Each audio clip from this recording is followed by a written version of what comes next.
Сердце вашего ребенка стучит сильнее, когда ему больно, Будь мужчиной. когда ему страшно, Садись, 2. когда ему стыдно, У тебя что, мозгов нету? когда его наполняет обида. Сердце ребенка стучит громче и чаще, когда он отвергнут. И оно звучит оглушительно громко, когда ребенок принимает самое страшное решение в своей короткой жизни. Этого могло бы не произойти, если бы он позвонил на детский телефон доверия. Вы боялись, что ребенок на вас настучит, а на самом деле вы не услышали оглушительный стук его сердца, которое кричало о помощи.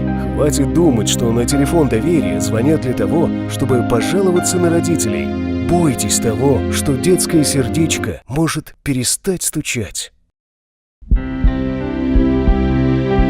Детский телефон доверия 8 800 2122.